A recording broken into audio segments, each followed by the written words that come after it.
High বন্ধুরা, Jhuma Bengali kitchen থেকে YouTube চ্যানেলে তোমাদের সকলকে স্বাগত জানাই। সকালে টিফিন কিংবা সন্ধ্যে জলখাবারে এই রেসিপিটি থাকলে বাচ্চা কিংবা বড় সকলেই খুশি হয়ে যাবে। আজ লঙ্কা ছিল না, তবে এই টপে লাগানো ছোট্ট গাছটা থেকেই কটা লঙ্কা আমি তুলে নিলাম। এখানে আছে 1 প্যাকেট দই, একটা সিদ্ধ আলু, কোচানো ধনেপাতা, কাঁচা লঙ্কা, 1 বাটি আটা ও 1 বাটি ময়দা। আলুটাকে গ্রেট করে নিলাম।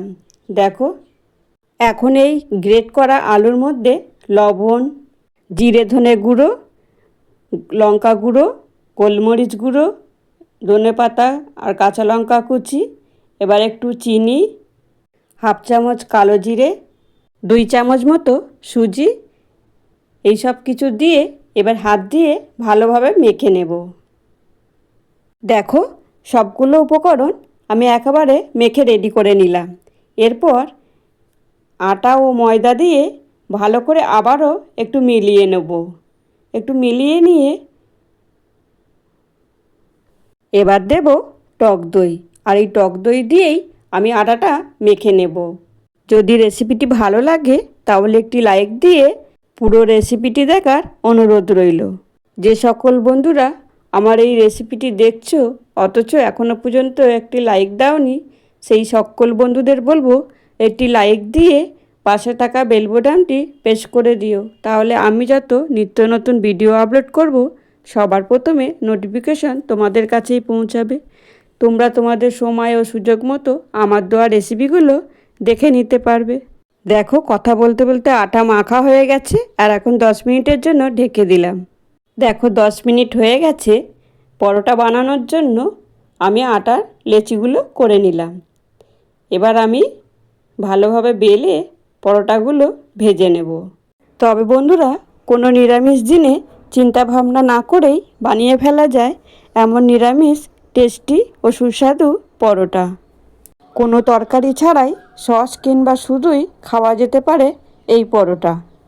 রেসিপিটি ভালো লাগলে বন্ধুরা একটি লাইক, কমেন্ট, শেয়ার করতে ভুলো না। আর যদি কোনো নতুন বন্ধু হয়ে থাকো তাহলে বলবো একটি সাবস্ক্রাইব করে পাশে থাকার অনুরোধ রইল।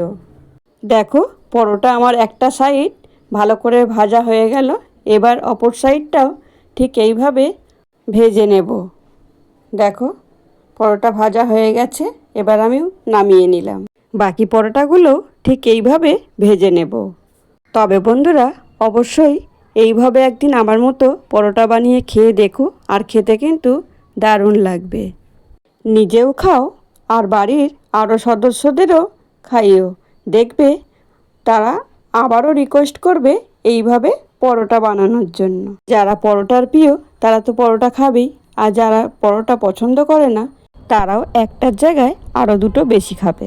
তাহলে বন্ধুরা, আজকের রেসিপি তোমাদের কেমন লাগলো একটা কমেন্ট বক্সে কমেন্ট করে জানিও। আর রেসিপি খুব ভালো লেগে থাকলে তাহলে একটি লাইক দিয়ে পাশে থেকো। এখন দেখো, সব পরোটা আমার ভাজা হয়ে গেছে। কত সুন্দর দেখতে লাগছে। একটা পরোটা আমি ছিঁড়ে দেখিয়ে দিচ্ছি, কত নরম হয়েছে, সফট একেবারে। তাহলে বন্ধুরা, আজকের ভিডিওটা এখানেই শেষ করলাম। ফিরে আসছি আবারও এক নতুন কোনো রেসিপি নিয়ে। এখন সকলে সুস্থ থেকো, ভালো থেকো, সকলকে ভালো রেখো। আর এতক্ষণ সময় পাশে থেকে পুরো ভিডিওটা দেখার জন্য তোমাদেরকে অসংখ্য ধন্যবাদ। আবারও ফিরে আসছি নেক্সট রেসিপি নিয়ে। এখন টাটা, বাই বাই।